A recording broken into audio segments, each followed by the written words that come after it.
안녕하십니까. 내추럴 보디빌딩학과 총장 기토리입니다. 오늘은 웨이트 트레이닝과 각종 질병과의 관계에 대해서 살펴볼 것입니다. 현대에 들어서면서 우리는 각종 질병에 많이 노출되는 것 같습니다. 골다공증, 암, 당뇨, 관절염, 비만 등 과거에는 별로 없었던 질병들이 현대에 많아진 이유는 무엇일까요? 저는 그 이유를 두 가지로 생각합니다. 하나는 식단의 불균형이고 다른 하나는 활동의 부재입니다. 현대인의 식단은 매우 불규칙적이고 끼니를 통해 흡수하는 영양소도 많이 결핍되어 있다고 생각합니다.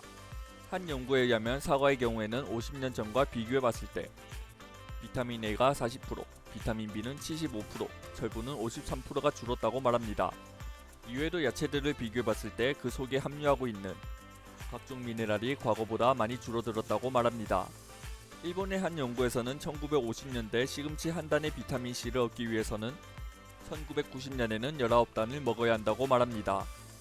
그러니 과거와 같은 양의 영양분을 채우려면 더 많이 먹어야 하지만 우리는 그렇게 챙겨 먹지 않습니다. 이외에도 바쁜 일상으로 인해 각종 패스트푸드를 먹을 수밖에 없게 되고 올바른 식습관을 유지하기가 상당히 어렵습니다.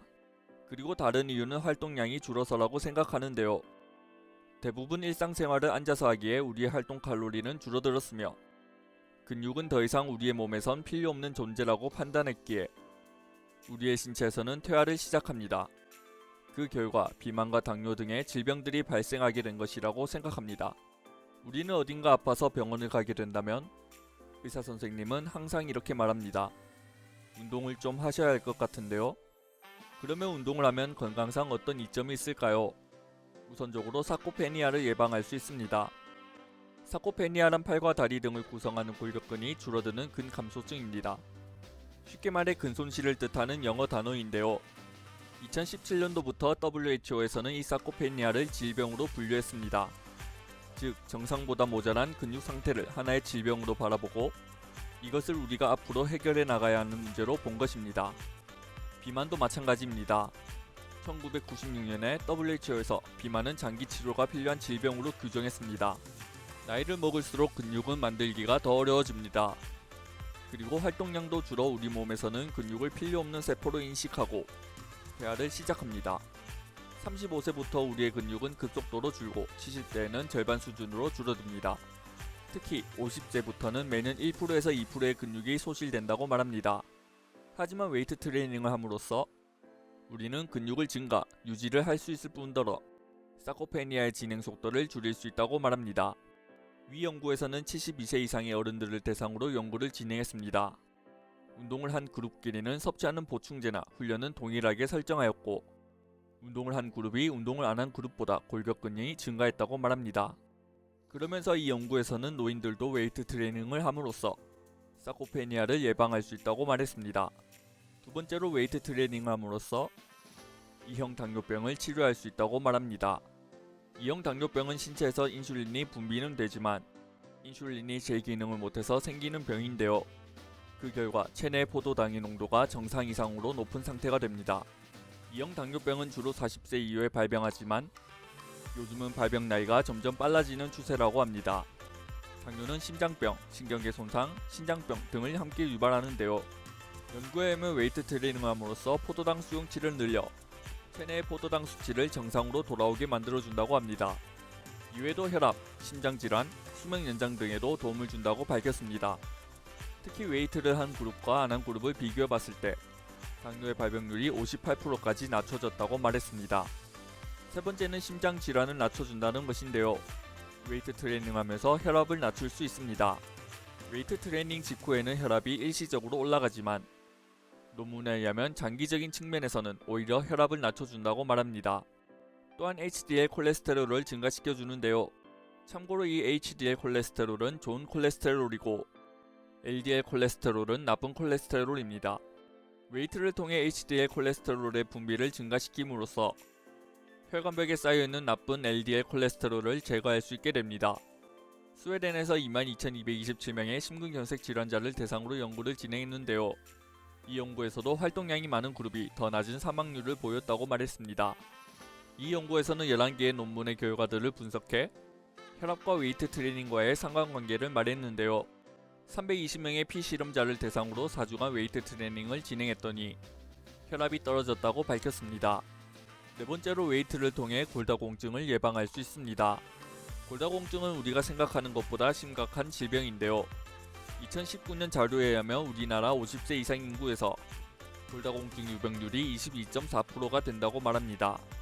미국의 경우에는 1000만 명이 골다공증으로 어려움을 겪고 있다고 말합니다. 그리고 전문가들은 이 수치는 점점 올라갈 것이라고 예견하고 있습니다.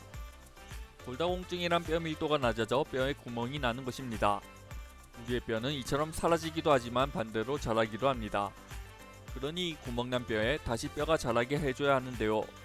그 방법은 칼슘 섭취 등 뼈에 좋은 영양분을 섭취하는 방법도 있겠지만 가장 효율적인 방법은 단연 웨이트 트레이닝을 하는 것입니다.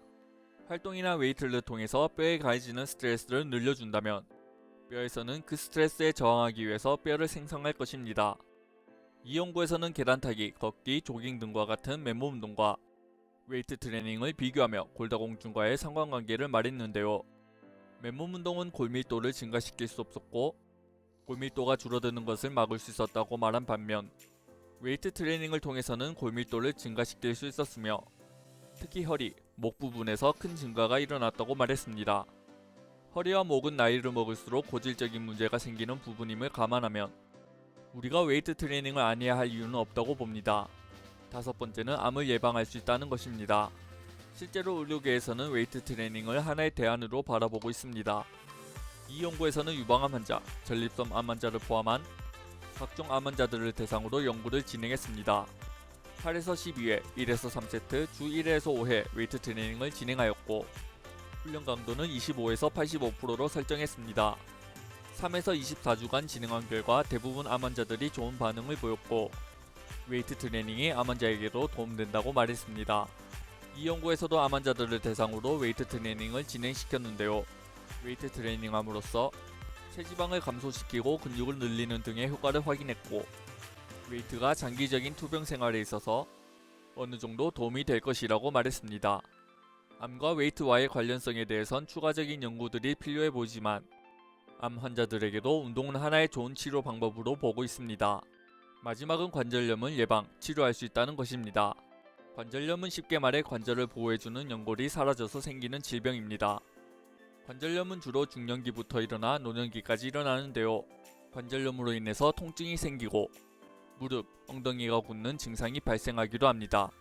관절염이라는 질병 자체의 이름과는 조금 역설적이지만 이 또한 웨이트 트레이닝을 통해 예방 및 치료할 수 있습니다. 이 연구에서는 노인들을 대상으로 연구를 진행했는데요. 관절염이 있는 실험자에게 웨이트 트레이닝을 진행했더니 근육의 기능은 좋아졌고 통증은 줄어들었다고 말했습니다. 그러면서 의사들은 관절염 환자들에게 쉬라고 하는 것보다 웨이트 트레이닝 하는 것을 권해야 한다고 말했습니다. 우리의 뼈는 이렇게 생겼습니다. 뼈가 있고 그 좌우 앞뒤를 근육이 잡아주고 있습니다. 이 상황에서 근육이 약해지고 느슨해져서 뼈를 감싸는 힘이 약해진다면 이 뼈들은 서로 부딪히게 됩니다. 그러면서 관절에 있는 연골들이 닳게 된다는 말이죠. 그러면 웨이트 트레이닝을 통해 뼈 주변부의 근육을 키워준다면 관절염을 예방 및 치료할 수 있을 것입니다. 하지만 20대, 30대, 심지어는 근육이 많은 분들도 관절염이 생길 수 있는데요. 이는 불균형 때문일 확률이 큽니다. 마찬가지로 뼈가 있고 그 주변부를 근육이 감싸주지만 한쪽은 너무 강해지고 타이트해지고 반대편은 약해지고 늘어나서 뼈와 뼈가 부딪힌다는 것입니다. 이런 경우에는 약해지고 늘어난 부위를 강화시켜준다면 관절염을 예방할 수 있을 것입니다. 오늘의 강의를 요약하겠습니다. 첫 번째, 웨이트 트레이닝을 하자. 두 번째, 효를 실천하려면 부모님에게 웨이트를 가르쳐 드리자. 현재 미트리로 받는 모든 수익금을 기부하고 있습니다. 많은 구매 바랍니다. 오늘의 영상이 유익하셨다면 좋아요, 구독, 알람 설정 부탁드립니다.